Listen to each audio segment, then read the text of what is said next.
kalau mau menanggapi orang-orang yang memang kita sayangkan dalam arti kata saya menyayangkan anak muda yang mestinya berprestasi di dalam kancah nasional maupun dalam perpolitikan, tapi berangkatnya sudah dalam kondisi dan kelompok-kelompoknya tidak ada kata lain selain menyinyir, menjelekkan orang, memojokkan orang, intoleran. Padahal tanpa disadari mereka sendiri yang intoleran. Mencari-cari kesalahan orang. Kalau tidak dapat direkayasa dibuat orang itu salah. Contoh masalah pembangunan JIS dan lain sebagainya. Itu kan pokoknya dicari-cari. Jadi yang sebenarnya intoleransi itu karena tidak bisa move dalam kekalahan 2017.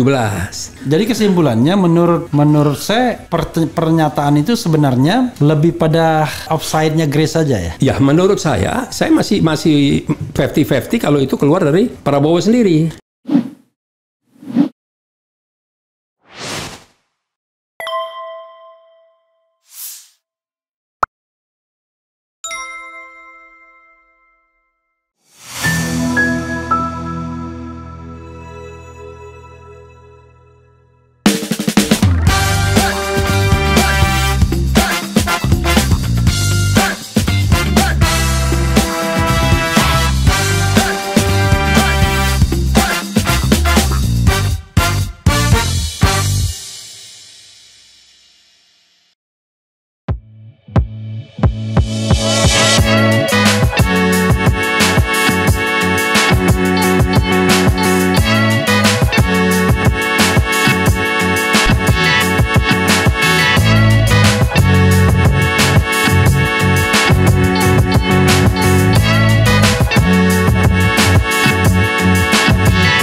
Tapi kan kalau kita lihat Pak Prabowo juga dulu dekat dengan kelompok-kelompok intoleran tuduhannya.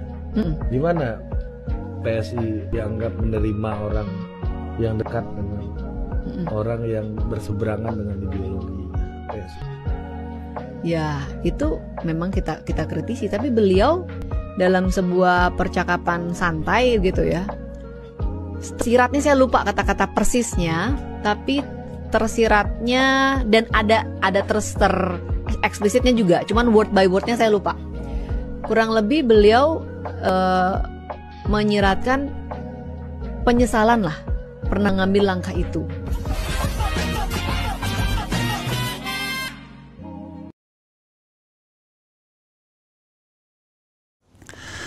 Assalamualaikum warahmatullahi wabarakatuh, sobat RH sekalian.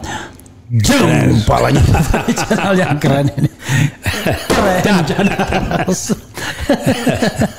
Ya, sahabat sekalian, bicara tentang kelompok intoleran ya. Jadi kalau kita menonton penyanyiran, ini kita bicara kelompok intoleran.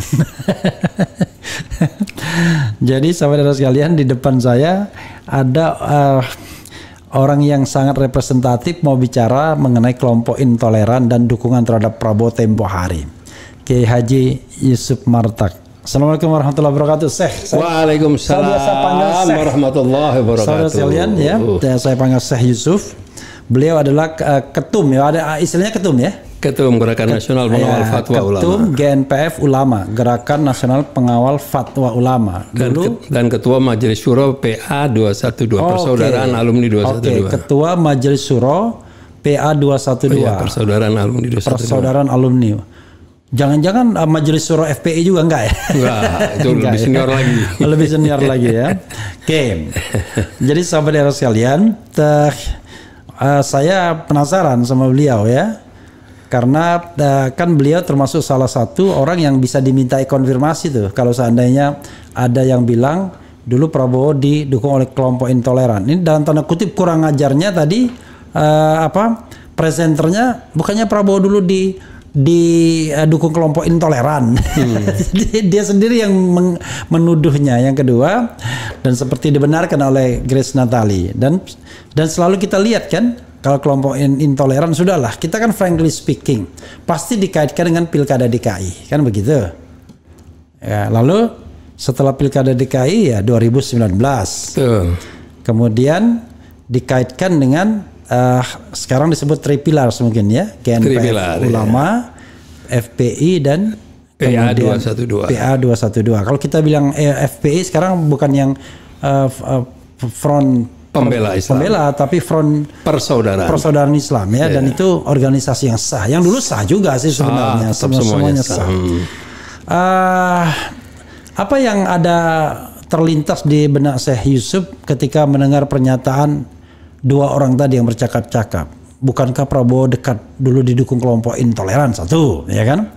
Yang kedua, Grace dengan bahasa yang katanya ya dia sendiri tidak begitu firm menangkapnya, tapi adalah secara informal santai mengatakan ada penyesalan untuk itu. Lalu Gus Yassin dalam tanda kutip, dengan kurang ajar juga dalam tanda kutip ya, Gus Yassin bilang kalau intinya kalau you menyesal, kami lebih menyesal lagi.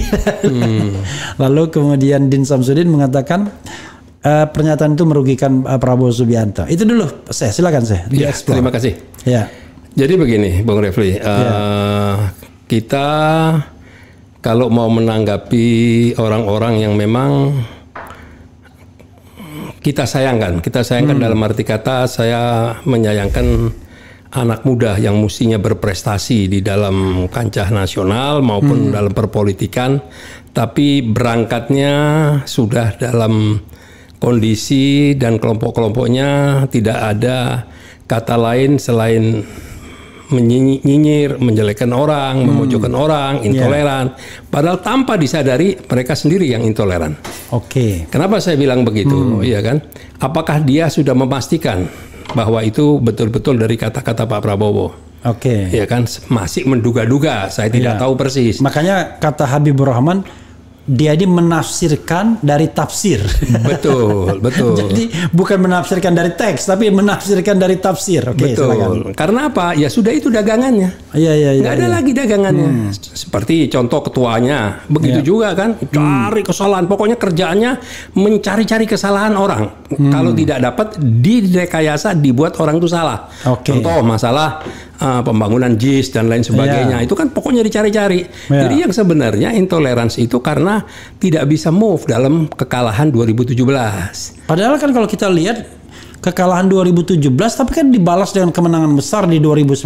Satu pilpres, satu pilkada DKI kan nggak imbang mestinya. Persis, kalau kemenangannya benar-benar didapat dengan kemenangan yang murni. Iya.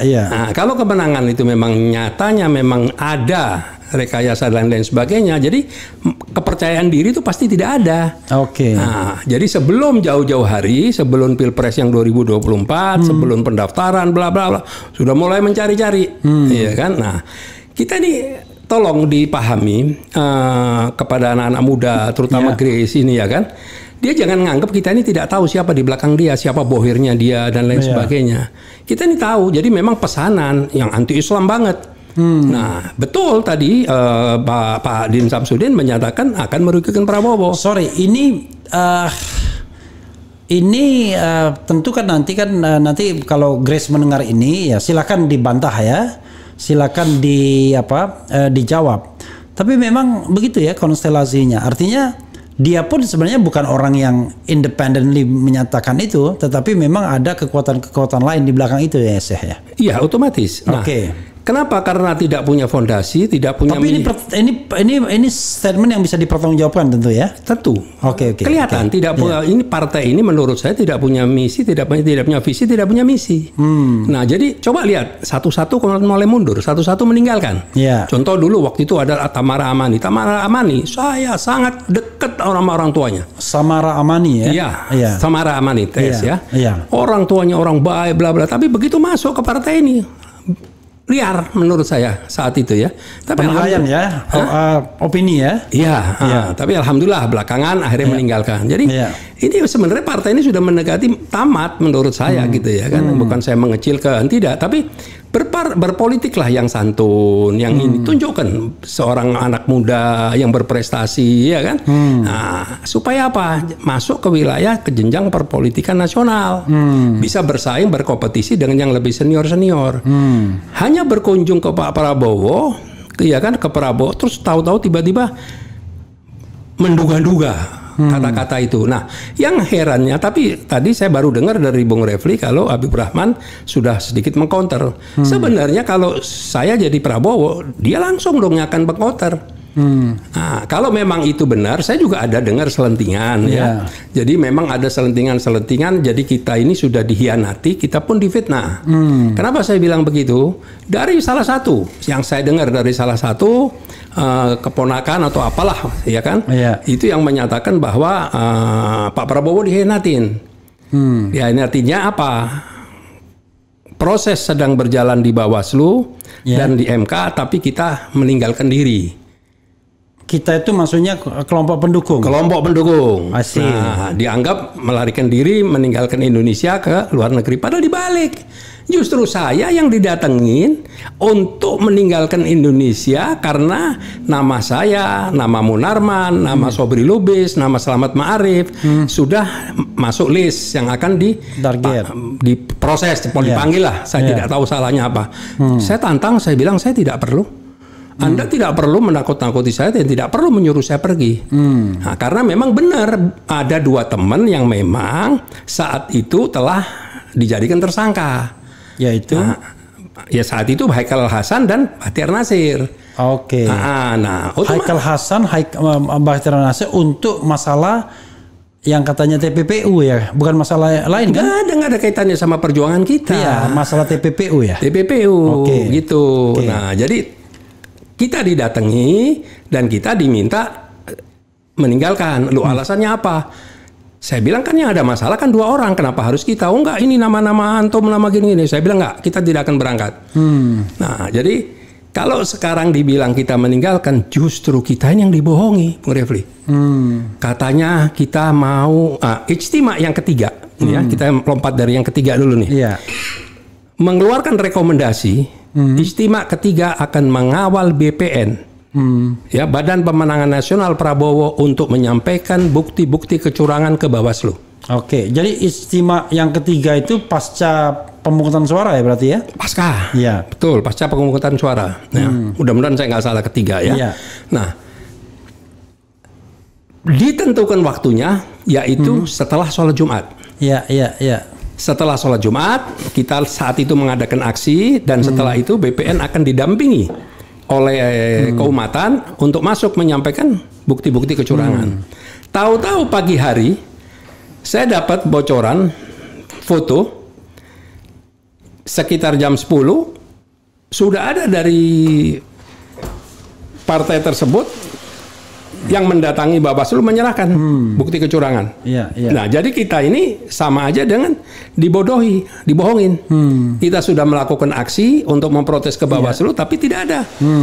Buktinya katanya sudah diserahkan di pagi hari. Buktinya ditunjukkan bahwa sudah diserahkan saat itu.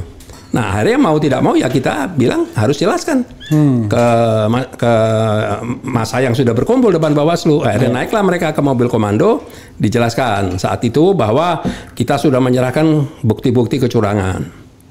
Nah, itu. Nah, sekarang yang menjadi pertanyaan, apa yang disesalkan dan apa yang dilakukan, ya kan, oleh keumatan, termasuk kalau dari kata-kata yang disampaikan oleh Grace, yaitu intolerans, kelompok intolerans dalam kurung Islam. Apakah masuk di akal?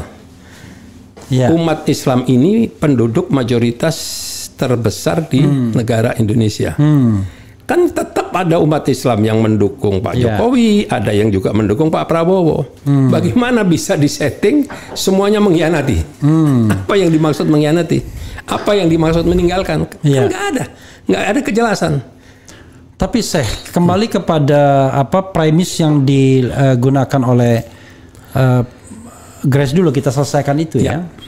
Menurut sebenarnya ini misinterpretasi dari Grace ya, atau sebenarnya memang ada semacam penyesalan itu dari Prabowo?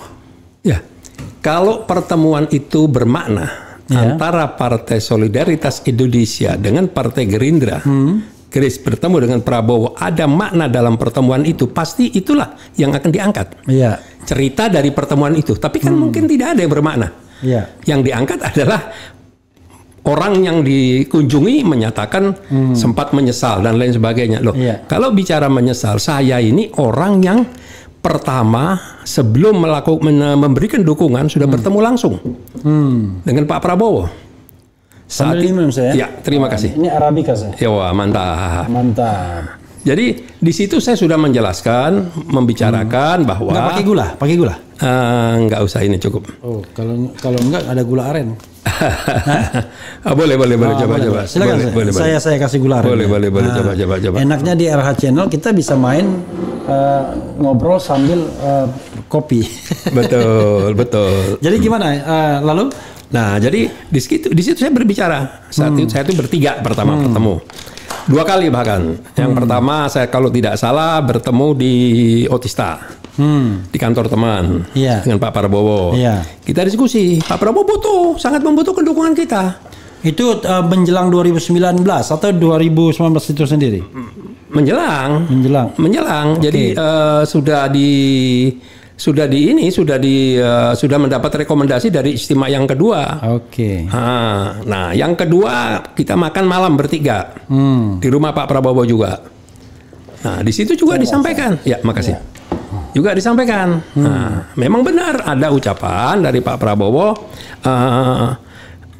Bagaimana caranya tidak terlalu menyolok dukungan ini. Asik. Iya kan? Nah, nanti kalau saya sudah menang, ya otomatis kita berikan peluang, kita berikan kesempatan, kita berikan lah gitulah bahasa-bahasa itu. Tapi saya selalu berargumentasi berbeda. Saya bilang, Pak, kalau memang ikhlas butuh dukungan, nggak bisa sembunyi-sembunyi. Iya kan? Karena Bapak tidak salah, ini secara konstitusional dan kita ini bukan organisasi yang terlarang, bukan gerombolan, kita ini tidak dibayar, kita ini tidak ada kontrak, kita ini tidak ada kesepakatan, kita tidak minta apa-apa, kita membiayai diri kita sendiri Rp1. Kalau ada yang pernah berbicara, pernah memberikan Rp1, silakan berhadapan dengan saya. Jadi clear, kita ini tidak pernah Rp1 pun menerima apapun. Jadi kesimpulannya menurut saya pernyataan itu sebenarnya lebih pada offside-nya Grace saja ya? Ya, menurut saya masih 50-50 kalau itu keluar dari Prabowo sendiri. Iya, rasanya kalau kita pakai nalar ya, kok menyesal? Kalau tidak ada dukungan kelompok Islam, nggak ada suaranya. Nah, makanya nanti saya akan bicara ke situ. Iya kan? Kalau kelompok abangan sudah katakan sudah ke PDI, misal, ya contohnya begitu. Terus nanti Islam yang modernis, ya kan? Sudah ke Anies, misal. Nah, yang mau dukung ini siapa? Iya. Mendukung siapa? Saya nggak ngerti gitu. Umat Islam yang mana? Yang toleran atau yang nggak toleran? Yang mana? Apa yang pernah dilakukan oleh kita? Kalau cuman PSI kecil banget kan ibaratnya. Saya nggak tahu itu apa bisa diterima apa nggak. Saya nggak tahu. Iya. Orang semua juga tahu kan. Oke, jadi kita lampaui itu bahwa ya kita anggap saja bahwa nggak mungkin lah Prabowo menyesal seperti itu ya. Itu kan offside-nya Grace Natali aja mungkin ya dalam menafsirkan omongan itu. Iya, tapi dalam perjalanan tatkala Pak Prabowo sudah dinyatakan kalah, karena akhirnya diajak bergabung. Tanpa ada basa-basi, tanpa ada bicara, tanpa ada diskusi, pemberitahuan pun saja tidak ada. Ya, silahkan kalau memang dianggap tidak ada perlunya. Kita nggak ada masalah. Yang bergabung kita tidak ada masalah. Kita senang, nggak ada masalah. Cuman ingat, orang yang pernah jungkir balik, orang yang pernah mendukung, yang berdarah-darah, yang meninggal, yang lain sebagainya, itu banyak. Nggak pernah ada yang ngurusin. Tapi di akhir-akhir mengeklaim katanya sudah dibantu. Yang membebaskan adalah dari kelompok Prabowo dan lain sebagainya. Sampai dibawa-bawa selama Habib di penjara, semua dibiayai, pengacaranya dibiayai. Siapa? Ketemu siapa? Duduk sama siapa? Silakan bicara di media. Kita akan counter semua atau berhadapan-hadapan dengan kita. Jadi tidak ada itu semua. Saya ingin mengatakan justru yang merasa ditinggalkan adalah kelompok pendukungnya ini kan, terbalik ya. Betul. Gitu. Itu. Nah, udah gitu makanya tadi saya bilang sudah kita ini dihianatin, difitnah pula sekarang. Oke. Makanya saya kalau ada yang menyatakan, karena ini saya dengar ya, saya nggak tahu ya. Bagi saya yang saya dengar itu adalah saya tidak tahu benar atau tidak, tapi dari keluarga dalam yang menyatakan bahwa kita meninggalkan. Saya bawa paspor nih, Bung Refli. Oke. Paspor saya lihat, saya agak emosi memang mendengar dianggap saya melarikan diri. Ini paspor saya ada, dan di sini saya mencatat tanggal-tanggal proses di MK. Ya.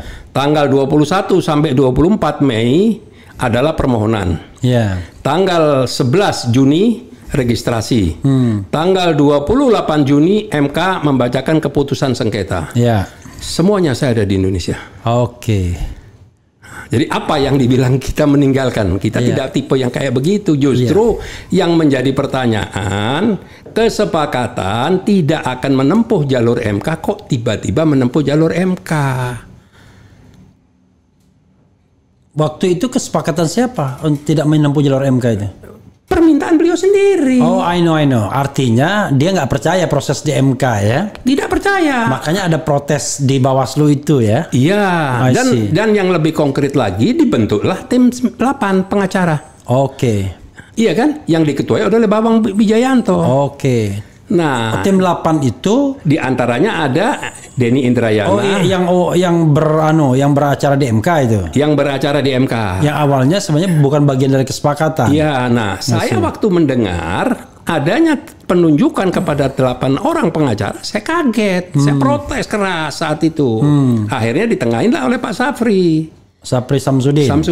Okay. Nah, diberikan penjelasan begini.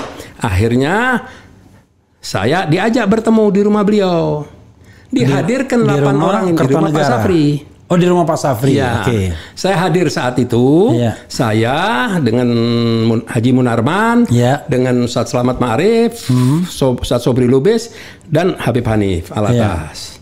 Di sebelah kanan saya masih ingat saya duduk di tengah, sebelah kanan saya waktu itu BW berhalangan hadir, Denny Indrayana ada, Nasrullah ada, terus ada beberapa Lutfi, terus beberapa pengacara. Lutfi Yazid ya? Iya, kalau tidak salah. Lutfi Yazid, teman saya juga itu. Betul. Saya mau diajak tetapi saya nolak waktu itu. Karena saya sudah tahu pasti kalah. Oke, ya. Gitu. Nah, di sebelah kiri dihadiri oleh Sudirman Said, oleh Sandiaga Uno, oleh Daniel Azhar. Daniel Anzar. Ya. Ya. Nah, disitulah terjadilah diskusi. Saya malah saat itu yang saya pertanyakan adalah keberadaan Denny Indrayana. Karena ada kedekatan dengan salah satu konglomerat. Nah, bagaimana dia akan duduk sebagai pengacara sementara dia punya kedekatan dengan salah satu konglomerat? Oh, itu Mekarta ya? Iya. Kita tidak sebut namanya siapa ya? Iya, saya tidak mau sebut namanya. Iya. Oke. Tapi satu saat saya akan siap untuk buka-bukaan semua gitu. Jadi kita ini prolog aja dulu, Bung Refli, gitu loh. Karena hati-hati, saya ini orang yang ngikutin detik per detik. Nah. Ini Syekh Yusuf ini ensiklopedi berjalan kalau saya begini. Minum dulu saya, santai saya. Jadi,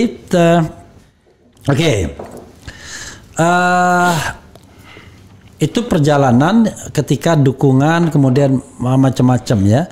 Tapi memang sebenarnya gini. Dalam konteks 2014 kan belum ada yang namanya GNPF gitu-gitu 2014 kan? Enggak, belum. FPI juga belum mendukung Prabowo pada waktu itu ya? Kalau kontraknya 2014. 2014 saya pernah mendengar dari sumber yang A1 yang akurat, Pak Prabowo mengingkari pertemuan 2 kali dengan Habib Rizik. Sudah mau dipertemukan? Sudah janji, tapi yang datang kalau tidak salah Pak Hatta Rajasa. Belum pernah bertemu ya? Belum. Makanya itu 2014. Waktu itu kan belum ada 2 organisasi ini, belum ada GNPF, belum ada PA212 tentunya. Adanya cuma FPI. Tapi Pak Prabowo belum pernah bertemu. Belum. Pertemuan yang kedua juga begitu. Yang datang wakilnya. Yang ketiga Habib Rizik tidak datang. Dan FPI FPI akhirnya mendukung pasangan Prahara Prabowo Hatta Rajasa itu. Nggak tahu, saya belum bergabung. Kita tidak kita spesifikkan karena ada keterbatasan informasi ya. Jadi di 2019 itu kan sudah ada 3 organisasi ini, 3 pillars ini kan? Ada. Sudah ada FPI, GNPF Ulama, masih sudah GNPF Ulama ya? Masih GNPF MUI. Oh, masih GNPF MUI, oke. GNPF MUI. Iya. Kemudian satu lagi PA212. Oke. Pertanyaannya adalah bagaimana cikal bakalnya untuk sehingga tiba-tiba klop ada dukungan seperti itu. Karena Prabowo mendatangi tokoh intoleran. Oke.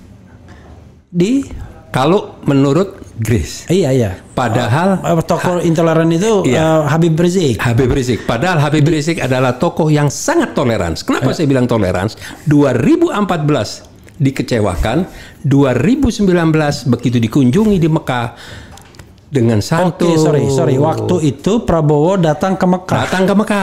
Oke, ini firm ya, datang ke Mekah bertemu. Setelah acara di Sahid. Oke. Ada yang membuat acara di Sahid, keluarlah rekomendasi. Ya. Ada yang dicalonkan, rekomendasi itu menyebut nama lah ya. Ada Prabowo, ada Yusril, ada Zulkifli, bla bla, ada Anies, segala macam lah.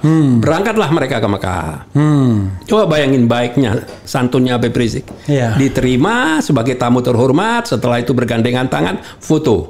Pulang otomatis seperti dapat cek kosong Prabowo. Oke. Iya, langsung. Dan ketika Habib Rizik menyatakan mendukung Prabowo, maka otomatis GNPF ikut, kemudian PA212 ikut juga. Otomatis ya. Iya. Yang lebih ini lagi Bung Rifli, kandidat lain mati, nggak bisa jalan. Misalnya? Ya, seperti saat itu Pak Gatot Nurmantio. Oke. Ya kan, karena partai yang memungkinkan adalah Gerindra. Iya.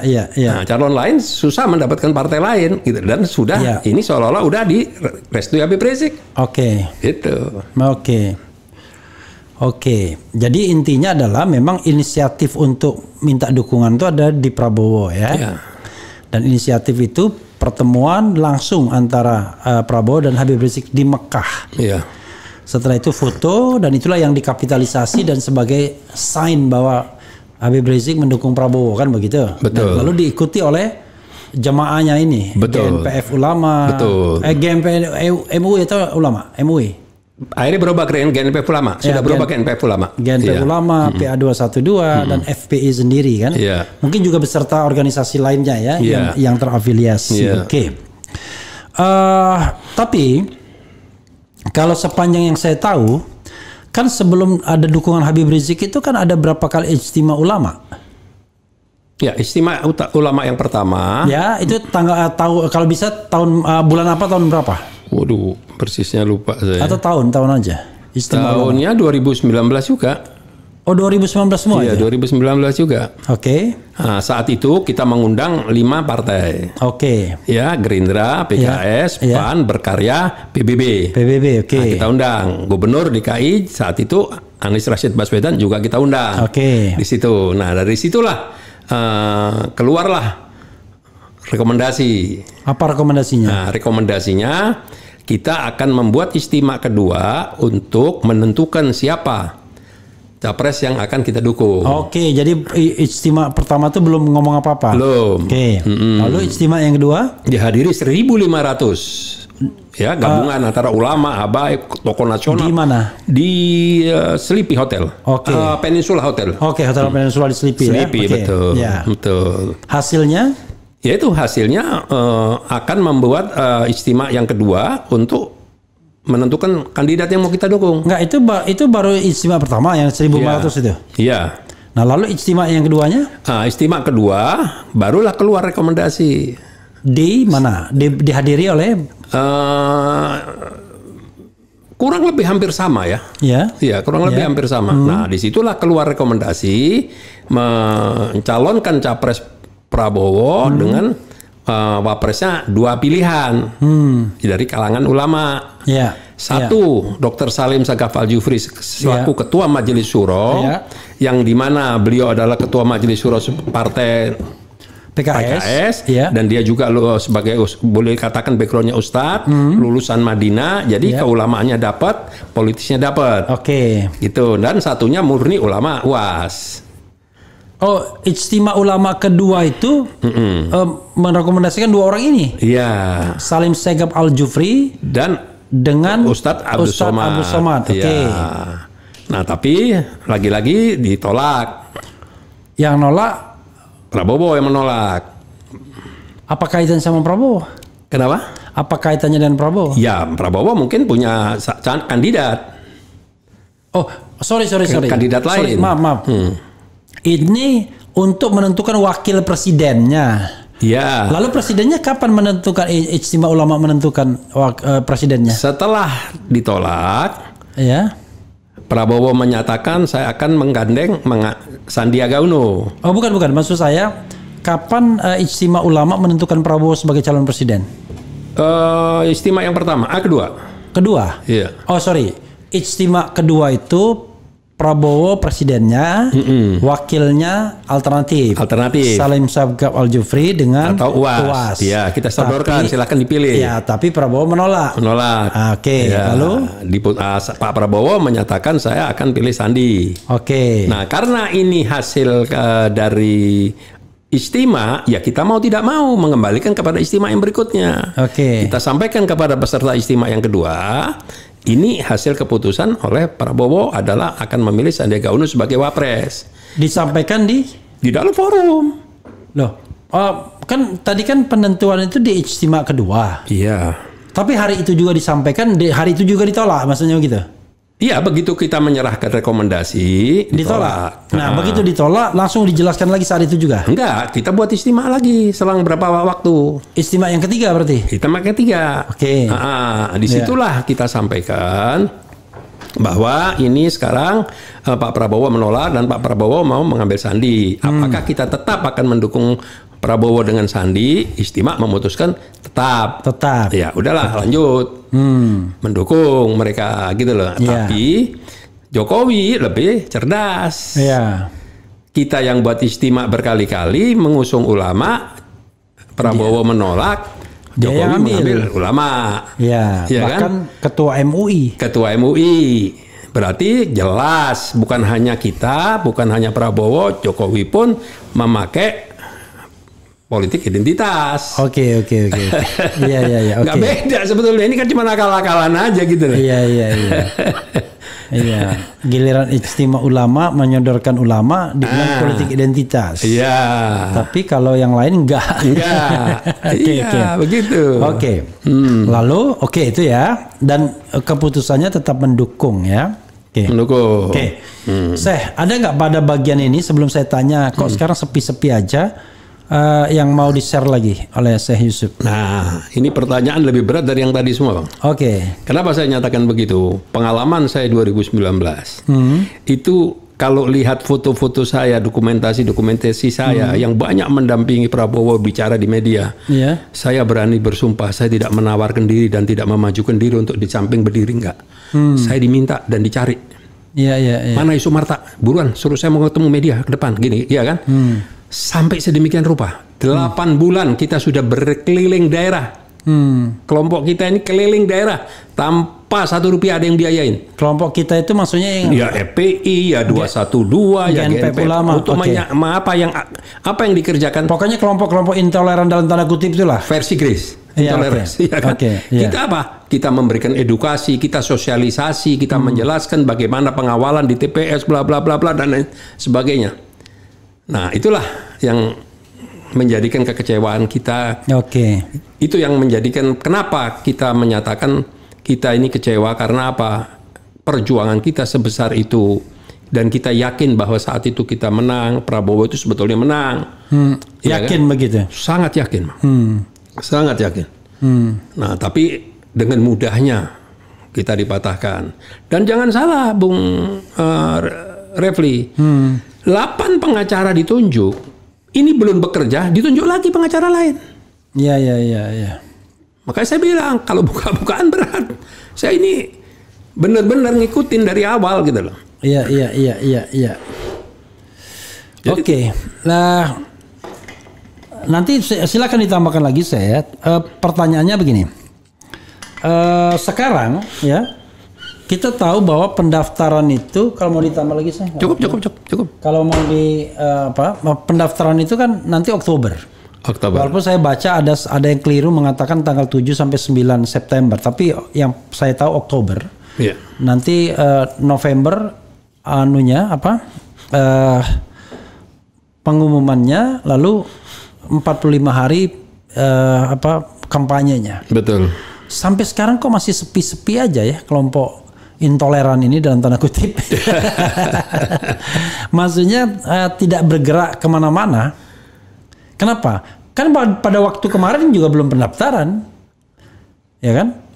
Waktu Prabowo bahkan dicarikan wakilnya kan. Betul. Gitu. Bahkan mencarikan calon presidennya kan begitu. Betul. Nah kalau sekarang kok kesannya sepi-sepi aja dari ijtima. Dulu ada ijtima, entah ijtima dari mana kayak katanya mencalonkan Sandi kira-kira 1 tahun atau 2 tahun yang lalu. Yeah. Tapi ya saya mengatakan ini entah jurusan mana kita nggak ngerti ya. Tapi ijtima ulama yang pernah mendukung Prabowo itu sampai sekarang kok belum belum ada gaungnya gitu. Yeah. Kenapa? Jadi gini, pertama-tama saya mundur lagi ke belakang. Sebelum kita mengadakan ijtima, kita mengadakan roadshow. Oke. Kita membentuk tim, kita mengadakan roadshow, berkunjung ke masing-masing partai. Yaitu 5 partai tadi. Dan satu syaratnya setiap kunjungan kita ditemui oleh ketua umum dan sekjen. Oke. Dan saat itu Pak Prabowo juga nemuin kami, Muzani, Pak Drizon, ada Giono, ikut duduk semua di situ. Nah itu Gerindra. Yang lainnya juga sama. Oke. Nah, saat itu ijtima mengusulkan kandidat capres dan cawapres itu sudah jelas.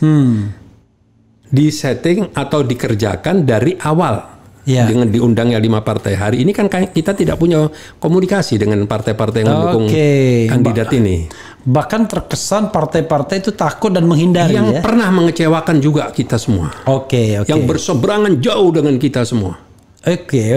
Nah, tapi itulah politik kan, hari ini itu teman, politik. hari ini teman, besok lawan, itu kan biasa. Saya setuju. Jadi kita juga mendiskusikannya, kita juga membahasnya intens, bahkan semalam pagi. Daripada kita berseberangan jauh dan kita sebut aja lah dulu Nasdem gitu kan.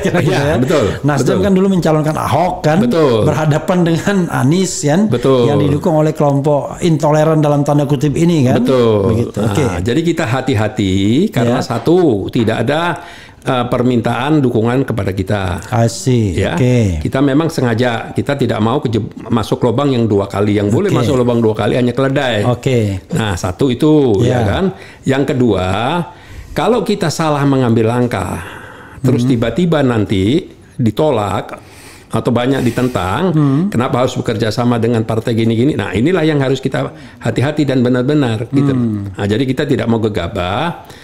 Dan kita juga melihat dari situasi politik. 3 kandidat semuanya belum ada tanda-tanda mau menggandeng siapa cawapresnya. Nah, jadi kita pertama berbeda antara 2019 dengan 2024. Kita tunggu sampai siapa kandidat yang akan digandeng.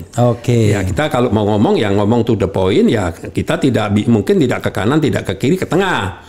Ya kan? Kalau ke tengah kan berarti ke Anies. Anies bukannya kanan. Kenapa? Kanan kalau Anies ya. Dulu, sekarang di tengah. Anies sekarang di tengah. Dalam arti kata dia mengambil jalan yang netral, kanan kiri dia, supaya dia bisa punya kedekatan kan. Kita berikan kebebasan. Jadi kita tidak. Tapi kan kalau kita bicara sekarang justru spektrumnya Prabowo bergerak dari kanan ke kiri sekarang kan. Betul. Tapi kalau dengan 3 ini, Ganjar kiri juga, tengah kiri, tengah kanan. Gitu. Betul. Tapi kita menganalisa karena ada 3, kita anggap kanan, kiri, 1 tengah. Biar gampang penyebutan, tidak repot.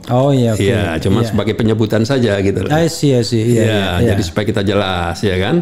Nah, kalau itu nanti sudah ada kejelasan, mungkin kita akan membuat satu keputusan melalui forum apa nanti kita lihat. Saya tegaskan ya. Intinya saya mau tunggu dulu apakah Anies ini bisa nyalon apa enggak, kan begitu? Di antaranya. Itu di antaranya. Yang kedua siapa wakil presidennya, kan begitu? Betul sekali. Artinya tidak seperti relawan. Kalau relawan itu kan nggak peduli siapa wakil presidennya, yang penting Betul. presidennya Anies. Kalau ini Betul. enggak, bisa nyalon apa enggak dan siapa calon wakilnya. Betul. Itu yang kita khawatir. Ya, kalau klop Betul. bisa jalan. Betul. Kalau nggak klop nggak jalan. Let's say saya tantang saya. Kalau misalnya wakilnya Ganjar nolak, mungkin. Itu kan nggak mungkin. Ya, tapi kan ada di wacana-wacana kan politik kan siapa bilang nggak mungkin. Betul. Cuman kan PDI kan mana mungkin dia mau taruh nomor 2. Ya, kalau misalnya dia melihat bahwa ini pertarungan keras antara Jokowi dan Mega, Jokowi ke Prabowo. Saya nggak punya. Memang banyak yang menanyakan begitu.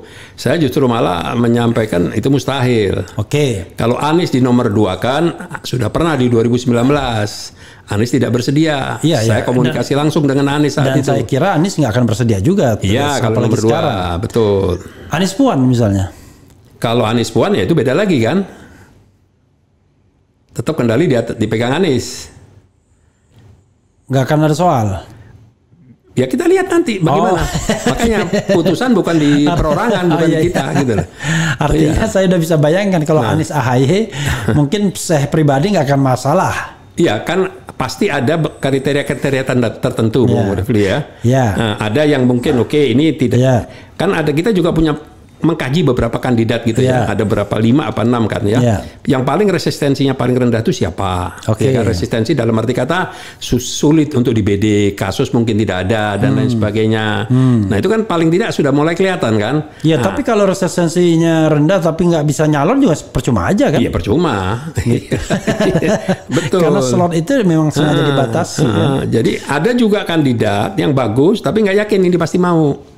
Oke. Udah takut duluan. Nah, ini kan antara takut sama nggak takut ini. Karena takut dicap intoleran gitu ya. Iya bukan intoleran tapi masih ada yang cawe-cawe gitu lah. Oke. Nah, jadi kita harus benar-benar wise lah kita dalam berpikir, kita sabar lah. Iya kan? Oke, kalau kita bicara tentang ini kan politik kan biasa. Kadang-kadang orang baperan dengan politik itu. Intinya adalah Syekh dan kawan-kawan itu akan menolak calon presiden yang dalam tanda kutip dikendalikan istana. Pasti menolak. Ya apa gunanya? Oke. Artinya kalau misalnya yang dicawe-cawein nggak mau ya? Ya apa gunanya perubahan? I see. Kita kan butuh perubahan.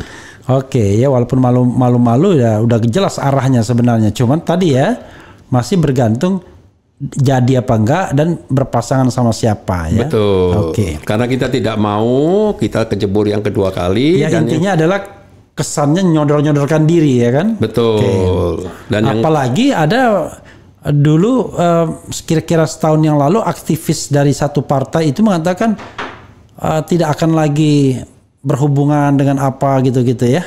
FPI gitu-gitu. Iya, selalu. Gitu. Selalu begitu. Saya juga dengar dari Nasdem juga ada yang menyatakan punya resistensi tinggi dengan Habib Rizik dengan kita lah. Saya sampai jawab, emang kita ini nggak resistensi? Kalau mereka nggak suka sama kita juga nggak suka. Oke. Kita kan kasarnya kan begitu Bang Rewi. Kita ini kan lillahi ta'ala.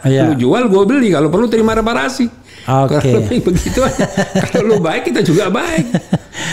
Kita bacakan komentar ya. Kita nggak terasa nih sudah 40. Sementara mulut saya sudah mulai sudah mulai ngiler-ngiler nih memakan.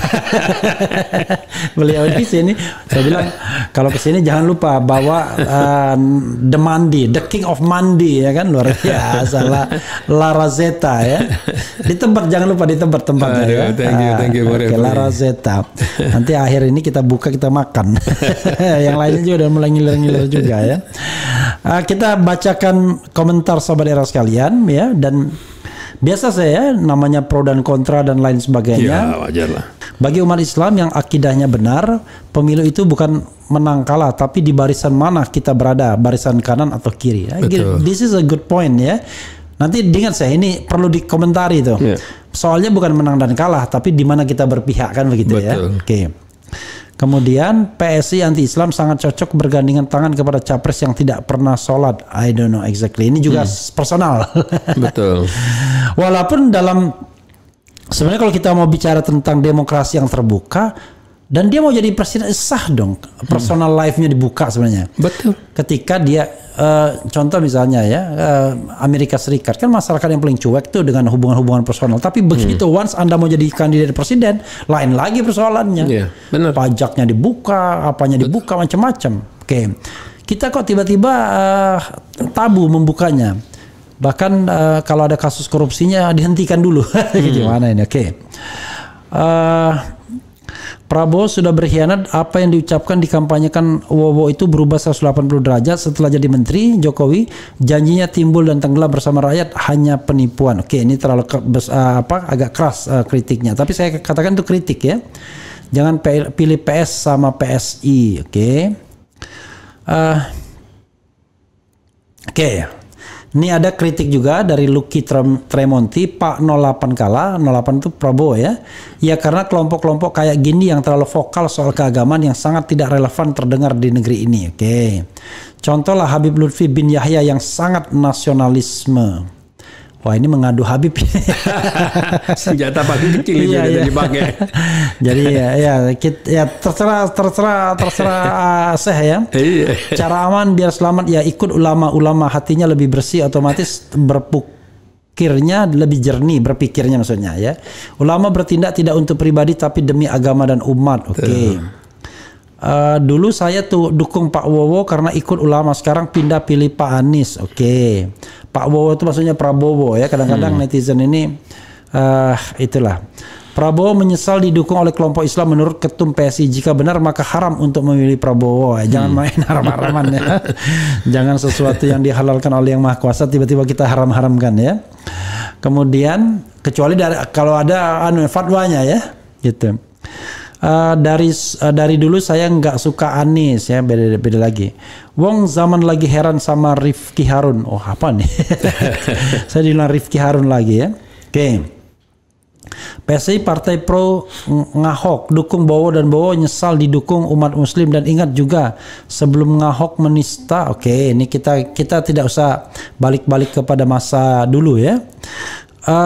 Silakan saya dikomentari pertanyaan terutama tadi pertanyaan soal menang dan kalah itu soal lain, tapi yang paling penting adalah di mana kita berpihaknya gitu. Dan lalu tadi yang dari Lucky Tremonti tadi yang agak keras katanya Prabowo kalah itu ya karena yang begini-begini ini katanya orang-orang yang terkesan gitu ya, wah terlalu vokal soal agama dan lain sebagainya yang membuat yang didukung kemudian kalah. Walaupun versi lain mengatakan menang sebenarnya. Oke silakan. Ya, jadi kita kembali lagi kepada topik awal. Ya. Intoleransi. Ya. Apakah kita mendukung Pak Prabowo itu pernah menanyakan keislamannya, pernah sholat apa tidak, dan lain sebagainya? Kita tidak pernah.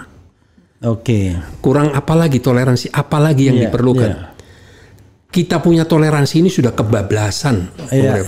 Kebablasannya kenapa saya bilang? Oh negara sudah hampir habis kok. Iya. Cuman sekarang aja orang-orang ini bazar-bazar dan lain sebagainya ini memang dibayar khusus untuk mengerjain, untuk melaksanakan itu aja. Terus gencarkan intoleransi lah, radikal lah, ekstrim lah. Apa yang pernah kita lakukan? Padahal kata saya Didu kemarin kita berusaha membuka RAPBN 2024, negara sudah bangkrut katanya. Kalau dibilang radikal, lebih radikal mana seorang aparat kepolisian bintang 2 apa bintang 1 membunuh anak buahnya sampai 5 peluru. Kita pernah bunuh apa kucing enggak, semut enggak? Iya. Enggak ada. Jadi semua ini hanya framing aja. Selalu jadi yang kasihan institusinya. Kena daripada sumpah atau mungkin kekecewaan orang dan lain sebagainya. Yang bagus jadi kena keseret jadi jelek. Dan juga yang agak mengherankan itu ya tadi narkoba ya tidak, korupsi ya tidak gitu. Persis. Oke ya. Oke. Ini ada yang bilang di mana tanggung jawab Prabowo maksudnya ketika HRS dikriminalisasi dan pengawalnya dibantai. Padahal umat Islam emak-emak sudah berjuang nyumbang duit bahkan korban nyawa saat demo Bawaslu. Jahat banget. Ini mau diulang-ulang lagi sih atau udahlah anggap aja masa lalu? Enggak juga ya. Kita bilang itu sudah lewat, sudah masa lalu. Cuma di mana ada capres dan cawapres dengan semangat ngumpulin duit dari massa dan dibawa pulang tuh duit nggak tahu dibawa kemana. Walaupun pokoknya berapa kurang tulus ya. apa, kurang ikhlas apa itu kan, mak-mak kayak begitu kan. Oke, saya lebih menyesal dulu 2 kali mendukung Prabowo. 1 komando ikut pilihan HRS. Kalau kita bicara tentang HRS ya, Habib Rizik Syihab, dia terkesan juga sangat hati-hati sekarang. Itu kenapa sih? Belum ada suara dia yang mengarahkan apa-apa. Saya mau frankly speaking beginilah, kalau mau jujur ya. Kalau kita bicara tentang misalnya ingredient, bahan mentah dari pemimpin ini. Kan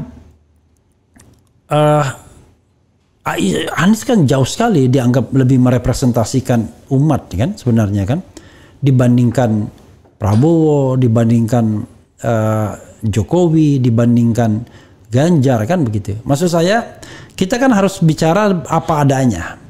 Yang namanya orang itu ada kecenderungan kan, kayak Refli Harun, nggak bisa saya dibilang kanan banget. Ibaratnya mimpin sholat yang besar aja nggak pernah ya kan, ngaji di depan umum juga nggak pernah, ceramah juga nggak pernah. Jadi karena itu kalau menempatkan saya pasti di barisan ya tengah-tengah kanan sedikit, kira-kira begitu kan. Karena ilmunya ya begitu-begitu aja. Kalau di tengah bareng manis doang. Kenapa? Kalau di tengah berarti bareng sama manis. Iya, artinya tengah-tengah doang, tengah-tengah kanan doang. Ya kan? Tapi kalau misalnya Habib Rizik kan berbeda. Dia bisa memimpin umat, dia bisa memberikan guidance, dia bisa memunculkan ayat, ya kan? Dan kadang-kadang yang membantahnya orang yang nggak paham juga, ya kan? Betul. Ya. Tapi kok sekarang kesannya dia hati-hati, sembunyi-sembunyi, diam-diam atau gimana, Syekh? Ya enggak juga, kan kalau 2019 Habib kan adanya di Mekah. I see.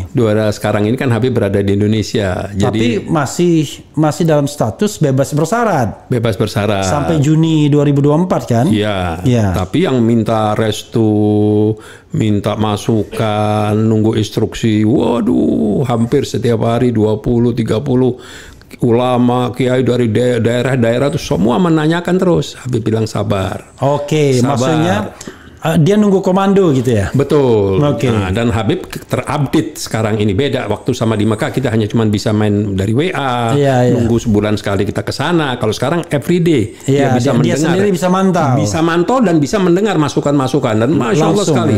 Orang saya kagum sekali dengan Habib Rizik tuh mau mendengar. Bahkan kadang-kadang kita ini diberikan kesempatan bicara seluas-luasnya, baru menganalisa, baru mengambil kesimpulan, dan kesimpulan keputusan pun diambil secara mufakat bersama. Sekarang pertanyaannya, saya sendiri percaya dengan instrumen pemilu ini, saya meragukan. Iya, saya meragukan karena dari kandidat-kandidat dan tokoh penanggung jawab di pemilu, dipasangnya orang di KPU dan lain sebagainya, dan sudah ada beberapa indikasi-indikasi. Cuman kan kita sebagai warga negara yang baik kan tetap kita harus menjunjung tinggi kan, ini kan hajatan hajatan setiap 5 tahun sekali ya. Kita akan tetap ikut ini hajatan nasional, hajatan konstitusional. Mau tidak mau secara konstitusional dan ini hajatan nasional ya kita akan tetap, makanya kita akan mewaspadai. Nah, itulah yang akan kita pertanyakan nantinya, Bung Refli. Kepada kandidat yang akan kita dukung, kepada Anda punya nggak kapasitas untuk menjaga suara misalnya kan begitu kan? Kalau nggak ada gunanya kan? Iya, kalau kita diberikan kesempatan, dulu kan sudah kita tawarkan, kan tidak pernah dilibatkan. Oke. Dulu pernah menawarkan untuk menjaga suara. Sampai selesainya pencoblosan, saya belum pernah melihat SK. Sedangkan nama saya masuk di Dewan Pengarah 8 orang. Dewan Pengarah BPN. Tapi SK-nya nggak pernah terima. Dan saya pertanyakan kepada 8 orang ya, saat itu kita rapat ada 5-6 orang, dari yang 8 orang ini satu pun tidak pernah ada yang melihat SK. Oke, tiba-tiba secara lisan saja tiba-tiba nama sering dipanggil kalau di acara-acara. Tapi tidak pernah secara formal ada deklarasi, SK dikeluarkan, dibentuknya tim, dideklarasikan saat itu tidak ada. Kalau kita mau jujur ya, kan ada kesan bahwa GNPF Ulama, PA212 dan FP ini sebenarnya tidak sekuat seperti kemarin juga. Bahkan kemarin tuh ada yang mengatakan itu kan karena ada ada gelombang lain yang membuat kemudian gelombang itu menjadi besar ya, 212 itu. Gimana penilaian itu? Ini kita kaitkan dengan kemampuan kelompok ini ya, so-called kelompok ini untuk bisa misalnya dilibatkan dalam mengawal perolehan suara misalnya. Ya, jadi begini, Bung Refli. Ya. Kalau saat-saat itu aparat tidak serepresif sekarang. Kalau kita bicara untuk aksi-aksi di lapangan. Ya. Tapi kalau yang namanya loyalitas tidak ada berubah. I see. Tidak ada berubah. Saya bukannya bicara tinggi, tidak. Buktikan saja. Ada nggak dari kita yang sudah benar-benar membelot, menyimpang atau menyeberang jauh? Insya Allah nggak ada sampai hari ini. Ya, Apalagi satu dua tokoh mungkin ya. Satu dua tokoh yang memang nggak punya masalah, kurang lebih biar aja lah kita lepas saja. Tapi secara organisasi tetap solid ya. Alhamdulillah. Oke, misalnya kalau saya tunjuk kekuatan FPI dulu dengan sekarang sama saja atau gimana?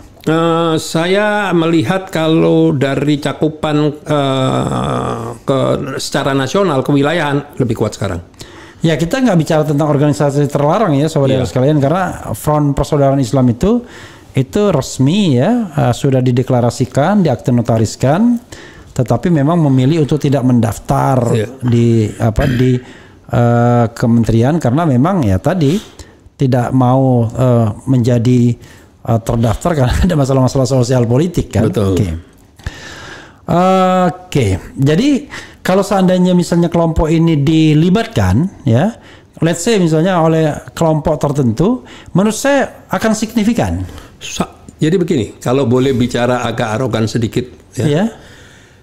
Kita akan melihat seperti apa ya. Ya, bagi saya sangat naif sekali lah 2024 ini ya. Sebentar kelari ke sana, sebentar buat koalisi namanya ini, sebentar berangkat ke sana, tahu-tahu lari lagi ke Prabowo bergabung segala. Saya kalau boleh mencoba menganalisa dari hasil-hasil rapat kita, 3 partai yang bergabung pun itu menurut saya dalamnya sudah keropos. I see. Sudah lari sebagian, sudah ke Anies dan lain sebagainya. Oh, 3 partai yang bergabung ke Prabowo. Iya, kurang lebih. Ini menurut saya. PAN, Golkar, dan PKB. PKB menurut saya. Oke, tidak apa-apa. Saya sedih sekali kalau menganalisis saja dipermasalahkan. Betul. Ya, kenapa saya bilang begitu? Nah, sekarang pertanyaan, kalau harus dijumlas, iya kan? Saya masih yakin jauh lebih besar loyalis Habib Rizik dengan sisa-sisa partai yang bergabung. Kalau bisa menghadirkan 13-11 juta di Monas, itu kan orang yang datang 1 orang. Iya. Kalau kali 4 sudah berapa? Jadi kalau 20 juta aja bagi saya tidak terlalu berlebihan gitu lah. Nah, boleh dibuktikan. Sekarang boleh dibantah, tapi ayo dibuktikan nanti di 2024. Tapi misalnya ya, tiba-tiba katakanlah salah satu kandidat membutuhkan kelompok ini untuk mengawal suara. Ya kan? Dengan militansi dan lain sebagainya. Selama ini kan yang paling jago untuk mengawal suara kan PKS biasanya. Karena militansi mereka kuat. Betul. Karena begini biasanya, kalau kita mau mengawal suara, kita mau nongkrong dari pagi sampai sore, kira-kira begitu. Betul. Kalau misalnya begitu selesai kita pulang, orang lain bisa macam-macam. Betul. Kelompok ini siap, Syekh? Sangat siap. Dan tidak perlu dengan biaya yang berlebih-lebihan, bahkan kalau perlu tidak ada biaya. Oke. Itu yang kita lakukan di 2019. Tapi mereka seperti mengemis, minta surat tugas tidak pernah diberikan. I see. Iya, sebenarnya kita harus bedakan antara pemantau dengan surat tugas sebagai saksi ya. Betul. Kalau surat tugas sebagai saksi kan biasanya itu dari partai politik. Betul. Ya kan? Tapi kalau pemantau yang mencatat hasil kan bisa saja, Syekh. Betul. Ada misalnya C1 plano sekian-sekian, lalu kirim send ke pusat atau data centernya kan bisa sebenarnya. Betul. Tapi kan legalitas satu dan kredibilitasnya kan tidak ada kalau tanpa diminta, tanpa ada persetujuan, tanpa ada kesepakatan dengan kandidat. Iya. Laporannya nggak bakal bisa bilang. Bukan begitu. Itu kan sudah harus masuk sistem dong. Betul. Kalau nggak masuk sistem ya nggak akan acceptable ini laporannya. Gitu. Betul. Karena kan saya sekarang sedang mengembangkan sistem yang bisa laporan C1 itu masuk ke data center begitu ya. Jadi ribet kita ini gara-gara kita nggak yakin pemilu bisa jurdil. Benar. Makanya akhirnya perlu ngitung sendiri. Karena kan kalau partai itu Bung Refli, kan begitu nanti kan mereka sibuk sendiri masing-masing ngurusin pencalekan, ini dan itu, pilpresnya dan lain sebagainya. Kalau kita kan tidak ada beban itu, tidak ada nyalek, tidak ada apa, ya kan? Oke, jadi bisa konsentrasi penuh ya. Bisa konsentrasi penuh, full. Oke. Apalagi nih ya, Bang Refli Harun dan Syekh Yusuf, tolong hati-hati akan adanya kekerasan, penculikan karena podcast ini ngomongin Wowo. Soalnya ada media di Twitter yang diancam diduga pihak Wowo karena memberitakan Wiju Tukul. No, kita tetap bicara tentang politik secara umum. Betul. Ya. Kita tidak bicara hanya Prabowo saja, tapi kita bicara tentang kandidat lainnya kan. Betul. Saya kan tanya tadi, apakah ke Anies ya, apakah ke Prabowo, apakah ke Ganjar ya kan? Kenapa saya tidak mau tanya Ganjar? Kayaknya nggak punya story-nya, tidak punya historinya kelompok ini, ya kan? Ada ibaratnya kontak dengan Ganjar sebagai kandidat. Kalau dengan Prabowo, paling tidak ada historinya, ada story-nya. Dengan Anies belum ada story-nya juga, ada historinya Pilkada 2016. Jadi kalau kita membicarakan lebih banyak porsinya kepada Anies dan Prabowo ya wajar kan sebenarnya. Iya benar. Atau jangan-jangan kelompok ini berpikir juga untuk dukung Ganjar? Belum, nggak ada pikiran ke situ. Jadi yang kita bicarakan, yang kita sampaikan itu kan adalah semuanya adalah true story. Satu, yang kedua adanya isu-isu yang memang keluar. Kalau 1, 2 mungkin kita tidak tanggapi. Makanya tadi waktu pembukaan saya, kenapa kok tidak Prabowo sendiri yang mengcounter omongan Grace? Karena selesai clear, kita udah nggak perlu lagi berkomentar, tidak perlu bantah. Dia takut. Karena yang dirugikan beliau sendiri. Ya, tapi kalau dia bantah PSI. Jangan-jangan mikir dia, waduh nanti istana nyoret dia. Dan berbisa ini lidah ini. Ini berbisa, bukan bilang kelompok intoleran, bukan. Dalam kurung Islam. Ya nanti kita lihat lagi ya, memang. Tapi begini juga, Syekh ya. Saya terus, kita kan kalau gaya bahasa itu ada pars pro toto, totem pro parte. Kita menyebut umat Islam, tapi untuk organisasi-organisasi tertentu kan. Demikian juga kalau kita menyebut organisasi tertentu, kita nggak bisa bedakan dengan umat Islamnya, ya. Menyebut sebagian tapi untuk mewakili yang banyak. Nah, itu namanya pars pro toto kalau nggak salah. Atau terbalik saya. Pokoknya intilah ini gaya bahasa. Nah, persoalannya adalah orang kan akan selalu mengatakan, ya itu kan kelompoknya Syekh Yusuf saja, masa diidentikan dengan Islam? Kan Islam banyak tuh, ada yang juga di Jokowi, ada yang juga di Ganjar, ada juga di mana-mana begitu. Justru pendukungnya Prabowo banyak yang bukan dari kita. Kiai ulama-ulama, Kiai Maksum almarhum itu datang dari Situbondo, nggak ada kaitannya sama kita. Punya kedekatan dengan Pak Prabowo, sangat dekat sekali. Banyak. Maksudnya? Iya, jadi bukan hanya kita yang mendukung ulama itu, yang mendukung Pak Prabowo saat itu bukan kita saja. I see. Jadi nggak bisa dibilang kita ini intoleransi dan lain sebagainya, nggak berarti semua dong intoleransi umat Islam. Oke. Nggak boleh dong digeneralisasi gitu ya kan? Ya, oke. Jadi sebenarnya jangan hanya dilihat FPI, GNPF Ulama dan PA212-nya saja. Betul. Karena ada juga kiai-kiai lain, kelompok-kelompok Islam lain yang mendukung. Betul. Bahkan secara perseorangan kita ingat Adi Hidayat. Betul. Waktu itu kemudian Adi Hidayat, Abdullah Abdul Somad, kemudian Abdullah Jimnasyar ya kan, Agim dan lain sebagainya. Lah terus siapa yang mau mendukung?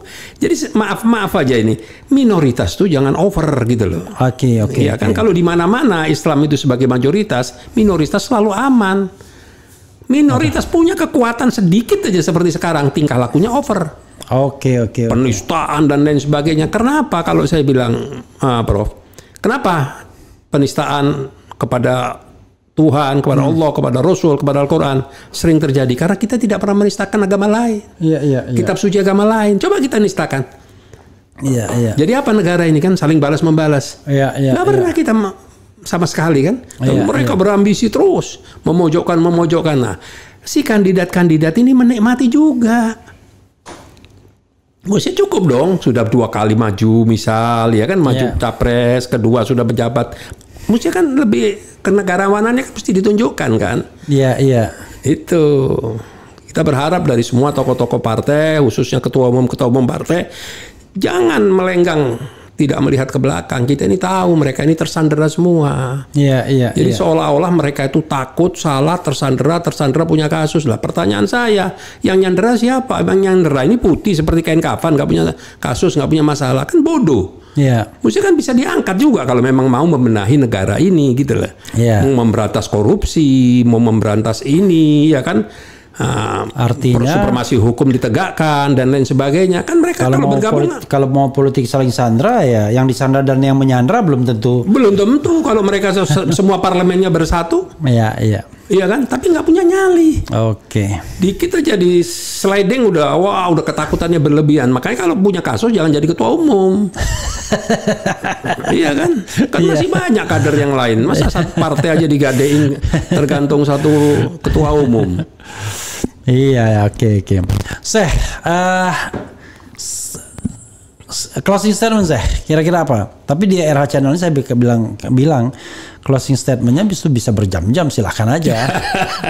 Daripada nanti pas pulang, waduh saya belum menyampaikan itu. Silahkan Itu manusia. Ya, sampaikan semua apa yang ingin disampaikan. Ya, sampaikan kalau saya nggak panjang-panjang, Prof ya. Saya ini orang yang istilahnya sudah cukup makan asam garam ya, dalam arti kata, walaupun saya tidak pernah aktif mutlak di partai politik dalam arti kata, tapi saya ini kan kepingin mengadakan perubahan.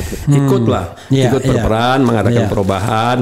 Bagaimana negara ini bisa kembali rukun, damai, yang mau beragama bebas dengan agamanya masing-masing, yang mau berusaha masing-masing, ya kan? Nah, terus supremasi hukum juga ditegakkan, aparat berlaku adil.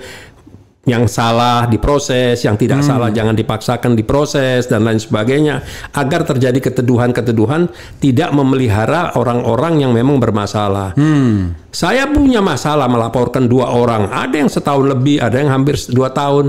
Itu pun masih jalan di tempat. Nah, bagaimana mau kemana kita ini? Mau mengadu gitu kan, katanya negara hukum. Nah, satu, yang kedua, sangat concern bagaimana caranya agar rakyat ini, masyarakat yang terpinggirkan, yang miskin ini bisa terangkat harkat martabatnya.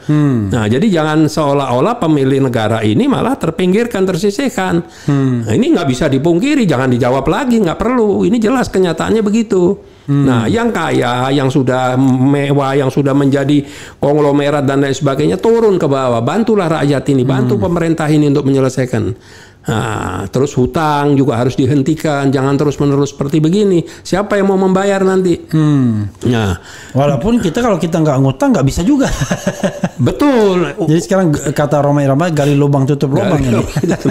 Yang jelaskan begini, Bung Refli, kalau orang itu dalam teori bisnis yang saya dengar, selama masih bisa hutang berarti dipercaya. Iya, boleh. Tapi kalau aset saya 10, dapat pinjaman 15. Nah, itu bagus, berarti saya dipercaya. Tapi kalau aset saya 10, saya dipinjemin 5, dikenain bunga tinggi, berarti saya sudah mulai terjerat. Nah, bagaimana nanti mau bayar, bagaimana? Nah, kalau itu hanya sifatnya hutang, berbentuk rupiah, membentuk mata uang, masih mungkin. Tapi kalau sudah berbentuk infrastruktur dan lain sebagainya. Jadi utang tapi kemudian dibayar dengan proyek dan lain sebagainya. Contoh masalah ini, masalah IKN. Ya kan, terus tiba-tiba dengan bangga tanpa mikir desainnya akan dibuat oleh satu negara, Cina. Loh, saya cuma memberikan ilustrasi, membangun rumah itu menggunakan desainer, arsitek desain. Itu kan dia mengerjakan semua, MEP-nya, listriknya, mekanikal, elektrikalnya, lobang-lobang, ini pipanisasi dan lain sebagainya. Berarti semuanya itu sudah diketahui oleh negara asing. Dia tinggal masukkan chip-chip aja selesai. Saya pikir udah selesai. Mungkin tinggal dipencet, pindah atau meledak ke tempat itu. Mungkin ya, maafin ya. Mungkin ya. Jadi apa tidak ada yang mampu? Di sini ini sangat mampu semuanya. Nah, katanya sudah siap, katanya sudah mau selesai, katanya mau dibuat untuk di 2024 upacara dan lain sebagainya. Loh, kok baru mau menunjuk? Iya. Saya mencoba diskusi sama orang properti, dia bilang buat desain itu minim 3-4-5 bulan. Itu udah paling cepat. Ini 6 bulan buat ibu kota. Nggak ngerti saya pola berpikirnya bagaimana, saya nggak paham. Kenapa harus dipaksakan gitu loh? Kalau memang mau itu memang benar, itu menjadi program jangka panjang, ya silahkan dijalankan. Nanti nggak perlu buru-buru. Nggak perlu buru-buru, tinggal dilanjutkan kepada penerusnya, yang penerusnya juga nyaman untuk melanjutkan. Iya, Jadi pelan-pelan. jadi jangan diketok semuanya sekarang. Tidak seperti for sale itu kayak kejar target ya. Betul, kan masih. Jadi saudara sekalian, kita harus bedakan antara tidak setuju dengan timing, ya kan? Betul. Kalau bicara pemindahan ibu kota, dulu zaman Soeharto juga ada. Kan mau dipindah di Jonggol, tapi kan nggak berhasil. Nah, oke lah, katakan sekarang sudah overlap. Tidak membenahi infrastruktur di dalam kota dan lain sebagainya, dibiarkan urban masuk setiap tahun kan begitu kan? Oke, katakan akan pindah ibu kota, nanti kan tinggal diatur bagaimana. Yang pindah apa pemerintahannya atau apanya dan lain sebagainya. Tapi buatlah ini proyek jangka panjang. Bangun rumah aja, saya mau tanya, ada nggak kontraktor yang bisa menyelesaikan rumah seluas 100-200 meter setahun? Nggak ada. Nggak ada. Pasti kalau finish selesai ya hancur, nggak karu-karuan. Ini ibu kota, gedung-gedung besar. Belum lagi nanti kita mau tanya gedung-gedung yang dijadi kayak apa, mau diapain? Kecuali film DKI, Dono Kasino Indro dulu. Nah, Dia bilang gedung ini dia ngomong sama bule. Kalau di Amerika, di negara saya ini cuma 1 bulan, ya kan? Lama-lama kesel. Gedung ini dari mana? Ini berapa lama bikinnya? Nggak tahu ya. Tapi yang jelas kemarin belum ada. Jadi coba gedung-gedung pemerintahan, gedung perkantoran yang ada di Merdeka Utara, Merdeka Selatan itu mau kemana? Nanti mau dibawa kemana? Siapa yang mau beli? Nggak ada orang mau beli. Nggak mungkin mau dirubuhkan, mau dibuat hotel, mau dibuat apartemen, udah lewat semua masanya. Oke, the final say apa sih? Silakan. Ya, saya berharap, saya berdoa, mudah-mudahan Presiden yang sekarang Pak Jokowi benar-benar bisa memberikan legacy kepada calon presiden yang akan memimpin yang ke depan. Tapi jangan jangan sampai diintervensi atau diarahkan atau diharuskan melanjutkan. Bahkan saya mendengar, mudah-mudahan saya salah, kalau yang menang siapa nanti yang didukung oleh dia kabinetnya punya juga ini juga katanya. Nah, ini kan jadi ngeri kita yang dengar ini. Nah, ini kalau memang tidak ya silakan dijawab, silakan diklarifikasi dan lain sebagainya. Yang penting marilah kita bersama-sama menyambut pemilu jurdil, damai, keluar seorang presiden yang benar-benar bisa berpihak kepada hajat rakyat dan masyarakat banyak. Dan yang kedua, bagaimana Indonesia harus diperhitungkan di kancah internasional. Kalau sekarang jangan dianggap dunia luar tidak tahu. Setiap negara punya perwakilan di Indonesia semua. Mereka juga tahu semua.